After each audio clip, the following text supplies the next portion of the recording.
আল্লাহ নবী ইরশাদ করেন, ও আমার উম্মতেরা শুনো, তোমাদের মধ্যে যদি কেউ প্রতিদিন 100 বার কালিমা তয়্যিবা পড়ো, আমি নবী কথা দিলাম আল্লাহ তাআলা তাকে হাসরের ময়দানে তুলবেন না, অবশ্যই তুলবেন, তার চেহারা হবে পূর্ণিমার চাঁদের মতো। পড়বো তো ইনশাআল্লাহ, নিয়ত পাক্কা। প্রতিদিন কতবার? 100 বার। এক নিঃশ্বাসে একবার। বলেন কয়বার? কালিমায়ে তয়্যিবা পড়তে 3টা অঙ্গ ব্যবহার হয়, 3টা অঙ্গ ব্যবহার হবে। 1 নম্বরে দিল ব্যবহার হবে, 2 নম্বরে জবান ব্যবহার হবে, 3 নম্বরে কান ব্যবহার হবে। কানের কাজ কি? ধ্যানের সাথে শোনা। জবানের কাজ কি? শুদ্ধ করে বলা। দিলের কাজ হলো 3টা। কি বলেছ, কেন বলেছ, কার জন্য বলেছ, এটা ভাবতে থাকা। সুবহানাল্লাহ। বলেন কি, কেন, কার জন্য। তাহলে বেশি তাড়াহুড়া করলে 3 কথা ভাবার আর সময় থাকে না। কি ভাবতে হবে? কয়টা? কি কি কি, কেন, কার জন্য। 1 নম্বর হলো কি বলেছ, 2 নম্বর হলো কার জন্য বলেছ, 3 নম্বর হলো কেন বলেছ, 4 নম্বর হলো কিভাবে বলেছ। কি, কেন, কার জন্য, কিভাবে। সুবহানাল্লাহ। বলেন কি? লা ইলাহা ইল্লাল্লাহ, আল্লাহ ছাড়া কোনো মাবুদ নাই, আল্লাহ ছাড়া কোনো মাবুদ নাই। আমি যখন জবানে এটা বলবো, আমার দিলে যেন এই কথা থাকে, লা ইলাহা ইল্লাল্লাহ। 2 নম্বর হলো কার জন্য বলেছ, আল্লাহ আমি আপনার জন্যই বলেছি। কার জন্য? ইন্না সলাতি ওয়া নুসুকি ওয়া মাহইয়ায়া ওয়া মামাতি লিল্লাহি রাব্বিল আলামিন। আমার জীবনের সব শুধুই তোমার জন্য। বলেন আমার জীবনের সব শুধুই রব্বুল আলামিনের জন্য। আমার বলা তোমার জন্য, আমার শোনা তোমার জন্য, আমার জিকির তোমার জন্য, আমার নামাজ তোমার জন্য, আমার রোজা তোমার জন্য, আমার ওয়াজ তোমার জন্য, আমার ব্যবসা তোমার জন্য, আমার বিয়ে তোমার জন্য, আমার বাচ্চা জন্মানো এটাও তোমার জন্য। আমাদের এক বুজুর্গ আছেন হযরত মাওলানা তারেক জামিল দামাত বারাকাতুম, তিনি বলেন তো বাচ্চে জানো তো আল্লাহ কি খাতির। কি বলে? আরে আল্লাহর জন্যই বাচ্চা হওয়া। আরে সুবহানাল্লাহ। বলে বলো বিয়ে করো আল্লাহর জন্য। বিয়ে করবো কার জন্য? বাচ্চা হওয়াবো তো কার জন্য? ফাসাল্লি লিরাব্বিকা ওয়ানহার, ফাসাল্লি লিরাব্বিকা ওয়ানহার। তোমার জীবন যেন হয় আমাকে ঘিরে, তোমার জীবন যেন হয় শুধুই আমার জন্য, তোমার জীবন যেন হয় আমার জন্য। বলেন আমার জীবন কার জন্য? তাহলে এই শব্দ ঠিক করেন, আল্লাহর জন্য। আমার নামাজ, আমার রোজা, আমার দান খয়রাত, আমার সাদাকাত, আমার জিকির কার জন্য?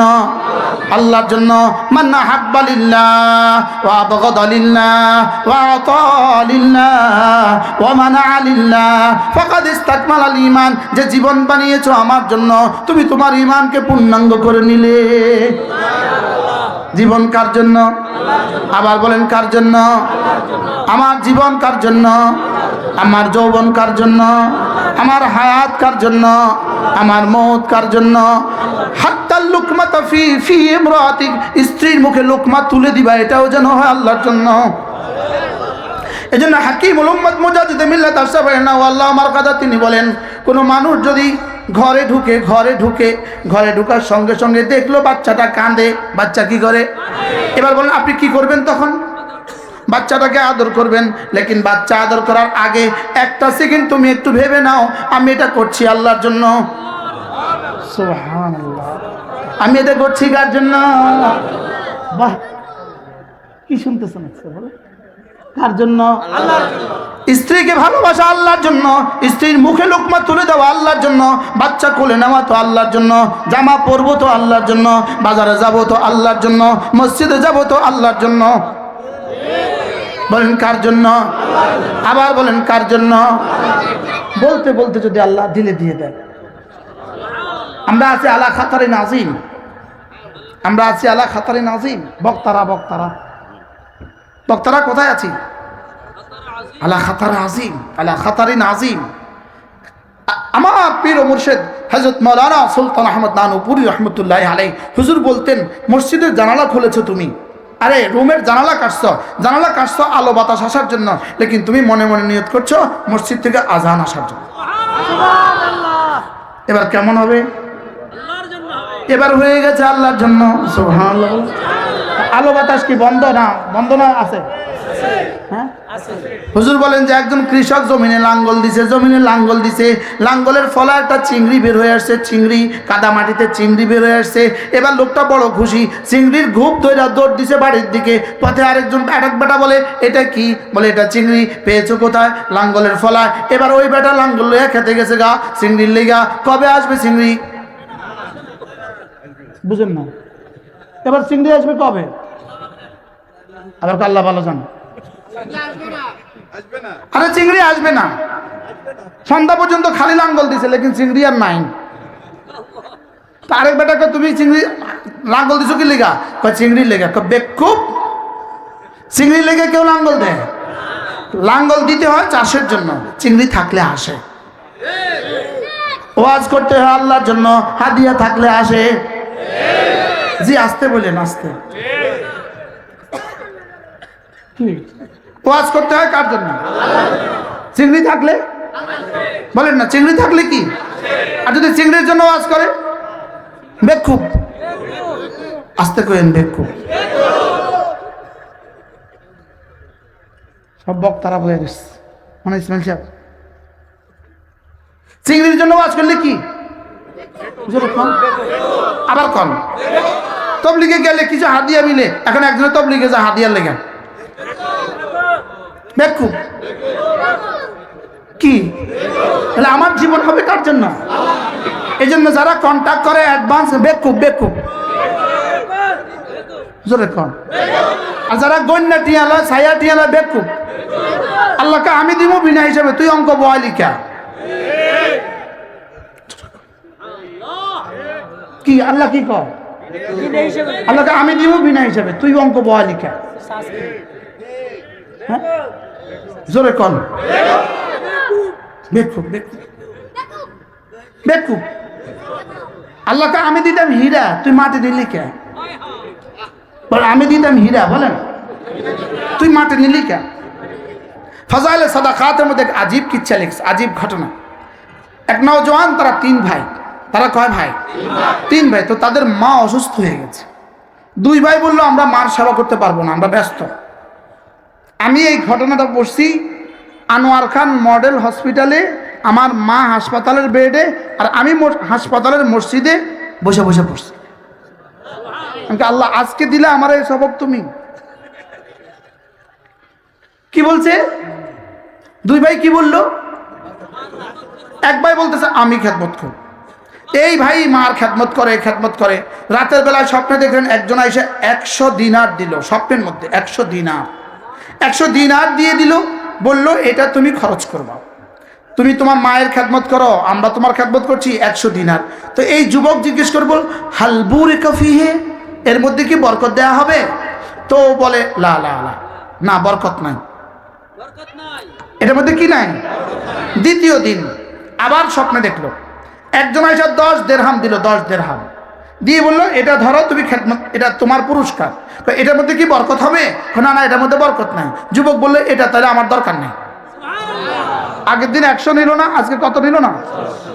এবার পরের দিন স্বপ্নে দেখলো 1 দিরহাম দিছে, 1 দিরহাম। ধরো 1 দিরহাম দিলাম। হালবুরে কফিহে, এর মধ্যে কি বরকত হবে? হ্যাঁ না। আচ্ছা তাহলে দাও। সুন্দর করে 1 দিরহাম লয়ে গেছে গা। নিয়া বাড়িতে যাওয়ার পথে দেখে যে একটা নদীর পাড়ে একজন একটা মাছ উঠেছে জালে। ভাই মাছটা কত? 1 দিরহাম। ভাই ধরো 1 দিরহাম দিয়ে দিচ্ছে। এবার মাছটা নিয়ে আসছে, মাছটা নিয়ে বিবিকে বলছে মাছটা কুটো, রান্না করো, আমি গোসল করে আসি। বিবি কাটছে মাছটা, দেখে যে পেটের ভিতরে একটা হীরার টুকরা। ব্যাস, স্বামী এবারও গোসল করে আসছে, খেতে বসছে, মাছ দিছে, 1 প্লেটে মাছ আর 1 প্লেটে হীরার টুকরা। কি ভাই 1 দিরহামের মধ্যে কি হয়ে গেছে? বাদশাহ হারুন রশিদের দরবারে, বাদশাহ হারুন রশিদ যখন প্রতিদিন সভাসদে উঠতেন, সংসদে উঠতেন, উঠার পথে ঘরে ঢুকার পথে 2টা ভিক্ষুক দাঁড়িয়ে থাকতো। এক ভিক্ষুক বলতেন বাদশাহজি আমাকে কিছু দান করেন। আরেক দিক কি বলতো, আল্লাহ আমার কিছু দান করো। বাচ্চা করতো কি, প্রতিদিন বাচ্চার সিদ্ধান্ত, যে বলে বাচ্চা আমাকে দান করো তাকে 2টা স্বর্ণ মুদ্রা দিয়ে দেয়। কয়টা স্বর্ণ মুদ্রা? 2টা। আর যে বলতেছে আল্লাহ আল্লাহ আমাকে কিছু দান করো, তাকে একটা মুরগি ভাজি করে একটা মুরগি দিয়ে দেয়। কি দেয়? 2টা স্বর্ণ মুদ্রার দাম হলো 200 মুরগি, 2000 মুরগি, 2 লাখ মুরগি। আর একটা মুরগি হইলো মুরগি। বুঝেন নাই? প্রত্যেকদিন যে আল্লাহর কাছে চায় তারে কি দেয়? একটা মুরগি। আর যে বাচ্চার কাছে চায় তারে কি দেয়? 2টা স্বর্ণ মুদ্রা। এখন যে 2টা স্বর্ণ মুদ্রা পায়, হ্যাঁ চাইছে কার কাছে? আর যে মুরগি দেয় তারে চাইছে কার কাছে? তো স্বর্ণ মুদ্রাওয়ালা কি বলে জানেন? প্রত্যেকদিন আমার 2 মুদ্রা দেয়। আমার একটা মুরগি দেয়, আমার একটা কি দেয়? ভাই আমার মুরগিকে তুই লই যা। যে আরে ভুলই গেছে, যে স্বর্ণ মুদ্রা চায়, যে বাচ্চার কাছে চায়, তারা দেয় কি? তারা দেয় মুরগি, তারা দেয় কি? আর যে স্বর্ণ মুদ্রা আল্লাহর কাছে চায়, তারা দেয় কি? 2 টাকা, 2 টাকা, 2 দিরহাম, 2। এখন মুরগিওয়ালা কয় প্রত্যেকদিন মা আমার একটা মুরগি দেয়। মুরগি চায় কার কাছে? বাচ্চার কাছে। তারা দিছে কি? ভাই আমি মুরগি দিয়ে কি করুম, তুই আমার মুরগিটা কিনে লইয়া যা, আমারে তোর টাকাটা দিয়ে দে। বুঝেন না? এখন ওই বেটা করে কি, তার টাকাটা তারা দিয়ে দেয়, মুরগিটা লইয়া যায়। উল্টা উল্টা উল্টা। বুঝেন না? এখন কয়দিন পরে বাচ্চা ওই প্রত্যেকদিন মুরগির পেটে একটা স্বর্ণের ডিম দিয়ে দেয়। কি দেয়? স্বর্ণের ডিম দেয়। তো একদিন বাচ্চা দেখেছে কি রে, যে এতদিন আল্লাহর কাছে চাইছে হে আর নাই। হ্যাঁ কি? হ্যাঁ তো নাই, কারণ হ্যাঁ তো প্রতিদিন তা পাইছে 1 টাকা, ওইটা পাইছে 1 মুরগি, এটার মুরগি এটার কাছে বেশি হয়েছে 1 টাকা দিয়ে। এখন মুরগিওয়ালা কি পাইছে? আর মুরগিওয়ালা চাইছে কার কাছে? মুরগিওয়ালা কিনুন না, মুরগিওয়ালা হ্যাঁ তো চাইছে আল্লাহর কাছে। এখন বাচ্চা জিগা, এই তোর সাথী করে, আমার সাথী আচ্ছা 2-4 দিন ধরে ভিক্ষা করতে আসে না। মানিক কিনলেই আসে না। যেটা বাচ্চার কাছে চায় এত তো আসে, আর যেটা আল্লাহর কাছে চায় এত তো কি কিরে আসে না। কি লেগা? কে জানে কি লেগা আসে না। আচ্ছা বিষয়টা কি কসাই? তোর না প্রতিদিন একটা করে মুরগি দিতাম। আচ্ছা আমি প্রতিদিন মুরগি দিয়ে কি করতাম? আমি তা আমার মুরগিটা তারে দিয়ে তার টাকাটা আমি লয়ে নিতাম। বুঝেন নাই? আমার মুরগিটা আমি তারে দিয়ে, তা আমি তো কয়টা টাকাওয়ালা হয়ে গেছি। 1 টাকা 1 টাকা নিতে নিতে আমার 100 টাকা জমা হয়েছে, 200 টাকা জমা হয়েছে। আর হ্যাঁ আর আসে না, হ্যাঁ আর কে আমার পর্যন্ত ভিক্ষা করতে হবে না। কি ভাই কি লেগে? হ্যাঁ কার নম্বর? হ্যাঁ কার কাছ থেকে নেয়? এই জন্য আল্লাহর কাছ থেকে নিব। সুবহানাল্লাহ বলে। কার কাছ থেকে নিব বলে? মজার বিষয় হলো বান্দার আব্বা দিলে থাকে না, আল্লাহ দিলে যায় না। সুবহানাল্লাহ কম। তাহলে যেটা বলতেছিলাম, আমার বলা আল্লাহর জন্য, আমার শোনা আল্লাহর জন্য, আমার তাবলীগ আল্লাহর জন্য। তাহলে 2 নম্বর প্রশ্নের উত্তর কি ছিল? কার জন্য? উত্তর কি? 3 নম্বর প্রশ্ন, তুমি কেন আল্লাহর জন্য করবা? কেন করবা? কি চাও তুমি? তুমি আল্লাহর জন্য করবা কি লিগা? আমি মোবাইলটা দিলাম আপনাকে, এবার প্রশ্ন তুমি তারে দিলা কি লেগা? আমি করলাম আল্লাহর জন্য, এবং কেন আল্লাহর জন্য করলাম? এটার উত্তর হলো 3টা। আল্লাহ আপনার ভালোবাসায়, আপনার রহমতের আশায়, আপনার আযাবের ভয়ে। সুবহানাল্লাহ বলেন। উত্তর কয়টা? কি কি? আল্লাহ আপনার ভালোবাসায়, আপনার রহমতের আশায়, আপনার আযাবের, বাস এই 3টা যদি হয়ে যায়, কির উত্তর যদি হয়ে যায়, কেনর উত্তর যদি হয়ে যায়, কার জন্য উত্তর যদি হয়ে যায়, এবার রব্বুল আলামিন 4র্থ প্রশ্ন, কিভাবে করবা? উত্তর আল্লাহ রাসূল যেভাবে করেছেন সেভাবে। সুবহানাল্লাহ বলেন। রাসূল যেভাবে করেছেন সেভাবে। এই 4 প্রশ্নের উত্তর যদি হয়ে যায়, কি, কেন, কার জন্য, কিভাবে, বলেন। তাহলে নামাজ কি, কেন, কার জন্য, কিভাবে। রোজা কি কেন কার জন্য কিভাবে, যাকাত কি কেন কার জন্য কিভাবে, হজ কি কেন কার জন্য কিভাবে, জিহাদ কি কেন কার জন্য কিভাবে, তাবলীগ কি কেন কার জন্য কিভাবে, ওয়াজ কি কেন কার জন্য কিভাবে, লেখালেখি কি কেন কার জন্য কিভাবে, ইমামতি কি কেন কার জন্য কিভাবে। এই 4 প্রশ্নের উত্তর যার জীবনে ঠিক, তার দুনিয়া ঠিক, তার আখিরাত ঠিক। কিন্তু এই 4 প্রশ্নের উত্তর শিখাইতে লাগে 12 বছর। সুবহানাল্লাহ। এই 4 প্রশ্নের উত্তর শিখাইতে 12 বছর মাদ্রাসা পড়তে হয়। সুবহানাল্লাহ বলেন না। আর এই 4 প্রশ্নের উত্তর শিখতে 12 বছর মাদ্রাসায় পড়তে হয়। এবার বলবেন হুজুর আমরা যারা মাদ্রাসায় পড়ি নাই আমরা কি করতাম, আমরা করতামটা কি, আমরা কি করব, আমরা কি করব? উত্তর, যদি মাঝে মাঝে আল্লাহর দেওয়া জান, আল্লাহর দেওয়া মাল, আল্লাহর দেওয়া সময় নিয়ে আল্লাহ রাস্তায় বাইর হন, আশা করা যায় উত্তর না শিখলেও প্রশ্ন শিখবেন। সুবহানাল্লাহ। এরপরে হলো যদি সুযোগ থাকে হক্কানি রব্বানি কোন আল্লাহ ওয়ালাদের মজলিসে যদি মাঝে মাঝে যান, হক্কানি রব্বানি কোন আল্লাহ ওয়ালাদের দরবারে যদি মাঝে মাঝে যান, তো ইনশাআল্লাহ এই 4 প্রশ্নের উত্তর ঠিক হবে। সুবহানাল্লাহ বলে না। তাহলে কয়টা পাইলাম? 3টা। কি কি? মাদ্রাসা, তাবলীগ, হক্কানি রব্বানি, আল্লাহ ওয়ালাদের দরবার। এই 3টার সাথে যদি আপনার যোগাযোগ না থাকে, তা আপনার 4র্থ নম্বরের যোগাযোগ হবে শয়তানের সাথে। 4র্থ নম্বরের যোগাযোগ কার সাথে? ফেসবুকের সাথে, ইউটিউবের সাথে, শয়তানের সাথে। তা আপনার পীর হবে ফেসবুক শরীফ। আপনার পীর হবে কি? ইউটিউব শরীফ হবে আপনার পীর। তো ইউটিউব শরীফে আহলে কোরআন, ইউটিউব শরীফে আহলে হাদিস, ইউটিউব শরীফে আহলে খবিস। কি ভাই? তাহলে আপনি কি এই 3 দলের সাথে যোগাযোগ রাখবেন তো ইনশাআল্লাহ? কি কি কি কি? এখন কেউ যদি মনে করে আমার আর মাদ্রাসা লাগবে না, তো হ্যাঁ অবস্থা হলো আমি গামছা বিক্রি করি তবে ফ্যাক্টরিয়াল লাগবে না। বুঝে নাই? তাবলীগ করে কিন্তু মাদ্রাসা লাগবে না, এর অর্থ কি? জোরে কয় না। গামছা বিক্রি করে কিন্তু কি লাগবে না? ফ্যাক্টরি ছাড়া গামছা বিক্রি করবেন যতদিন, ওলামা ছাড়া তাবলীগ করলে হেদায়েত পাবেন ততদিনে। তো ফ্যাক্টরি ছাড়া গামছা বেচবেন আপনি কতদিন? এই 2 দিন আর কি, তারপরে তো শেষ। বুঝে না কথা? যেদিন বানান না আছে এগিন আছে আর কি, এরপরে তো শেষ। নতুন তো আর আইয়ে না, ফ্যাক্টরি বন্ধ হয়ে গেছে।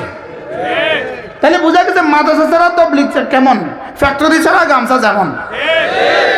যেমন ধরেন 1 গ্লাস দুধ আছে, 1 গ্লাস পানি আছে। আপনি 1 গ্লাস দুধের মধ্যে মেহনত শুরু করলেন, একটু পরে কিন্তু ঘি, একটু পরে কিন্তু ছানা, একটু পরে কিন্তু মাখন। লেকিন পানির মধ্যে মেহনত করলে কবে মাখন উঠবে? বুঝে বলেন? তাহলে পানির মধ্যে মেহনত করলে যেদিন মাখন উঠবে, উলামা ইকরাম ছাড়া তাবলীগের মেহনত করলে সেদিন মাখন উঠবে। অর্থ কি? কিয়ামত পর্যন্ত উঠবে না। কিয়ামত পর্যন্ত কি? তাহলে কার সাথে তাবলীগ করব? এজন্য স্লোগান তুলেন, মুসলমান আমার নাম, তাবলীগ আমার কাম। যেই তাবলীগের সাথে আছেন উলামা ইকরাম। আবার বলেন,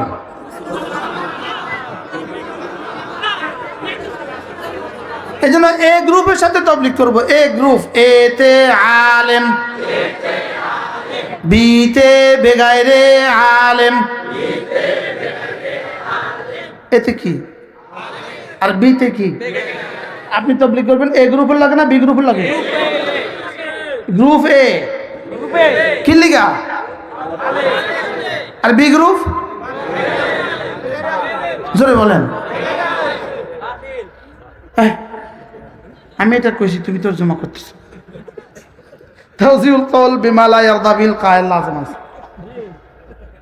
বিতে বেগাইরে আলেম, বিতে কি?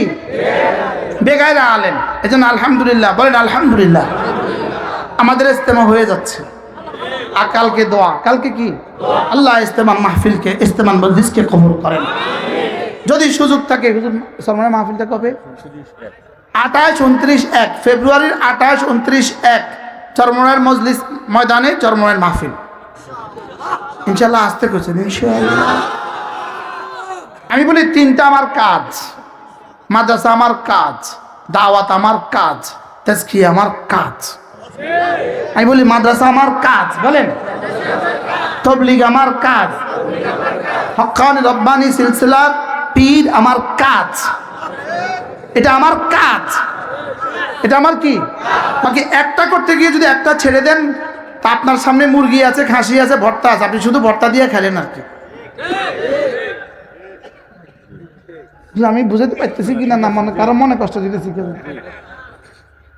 হ্যাঁ, ইসলামিয়া আলিয়া মাদ্রাসার শেখুল হাদিস মুহাদ্দিস সাহেব, ইসলামিয়া আলিয়া মাদ্রাসার ভাইস প্রিন্সিপাল হুজুর, বড়দের সামনে কথা বলা, আরো অনেক ওলামা একরাম আছে।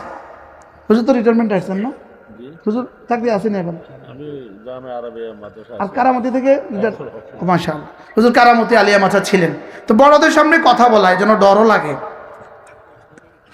তাইলে মাদ্রাসা, বলেন মাদ্রাসা, তাবলীগ, হক্কানি রব্বানি, আল্লাহওয়ালা। এই জন্য যে বলে, যেমন ধরেন একজন তাবলীগ করে, সে এটাই কাজ, আপনি ভুলে আছেন। আপনি বলতে হবেন এটাও কাজ। কি বলতে হবে বলেন? মাদ্রাসাওয়ালা কি বলে? এটাই কাজ না, এটাও কাজ। সুবহানাল্লাহ কোন হালকায় জিকিরওয়ালা যদি কেউ বলে এটাই কাজ না, এটাও কাজ। রস্যই লাগাবেন না, এ লাগাবেন, ও ও কি লাগাবেন বলেন? আল্লাহ আমাদেরকে তৌফিক দান করেন। আমার কথা কিন্তু দূর চলে গেছে। আমি ওই প্রসঙ্গ ছিলাম যে ইসলাম সর্বকালের সর্বশ্রেষ্ঠ মেহমান। মনে আছে? কয়টা বাজে? আল্লাহ তাআলা মেহেরবানি করে আমাদের সকলকে কথাগুলো বোঝা মানা সহজ করে দেন। তাহলে ইসলামের পূর্ণাঙ্গ ইসলামের মধ্যে আপনি কত অংশ ধরবেন? সবটা না, কিছু কিছু। জোরে বলেন। তাহলে নামাজ, রোজা, হজ, যাকাত, পর্দা, জিকির ও আজকার কিছু ধরবেন না, সবটা ধরবেন। পাঁচটা ছাড়া কিন্তু বিদেশে যাওয়া যায় না। পাঁচটা ছাড়া কিন্তু বিদেশে যাওয়া যায় না। Passport, visa, ticket, passport, visa, dollar, ticket, বিমান। এতক্ষণ পরে যে এটা বুঝতে বুঝতে এত দেরি লাগে। বলেন পাসপোর্ট, ভিসা, ডলার, টিকিট, বিমান। পাঁচটা ছাড়া কিন্তু বিদেশে যাওয়া যায় না। এবার জি আসতে হয়ে গেছে। বলেন কয়টা লাগে বলেন? কি কি? এবার পাঁচটা ছাড়া কিন্তু জান্নাতে যাওয়া যায় না। কালিমা, নামাজ, রোজা, হজ, যাকাত। পাঁচটা ছাড়া কিন্তু বিল্ডিং হয় না। রড, সিমেন্ট, বালি, পানি, ইট। হ্যাঁ, তাহলে বোঝা গেছে ফজর, জোহর, আসর, মাগরিব, এশা ছাড়া জান্নাতে যাওয়া যায় না। সুবহানাল্লাহ।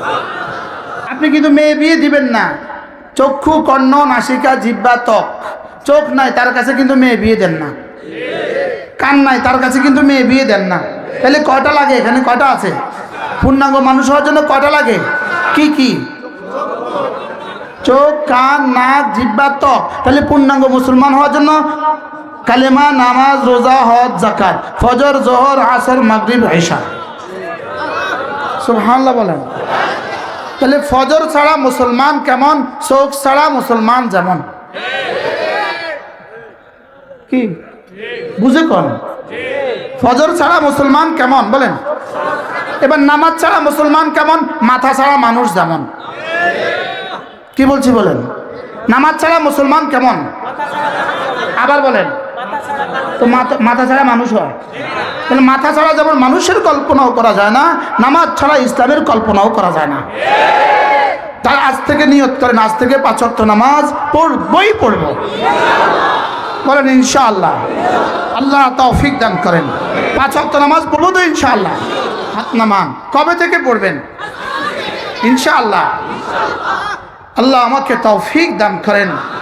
5 ওয়াক্ত নামাজ যে মুসলমান নিশ্চিত করতে পারলেন, আপনি লিখে দেন, আমি আপনাকে লিখে দেই, আপনার দুনিয়ার জিম্মাদার আপনার রব, আপনার কবরের জিম্মাদার আপনার রব।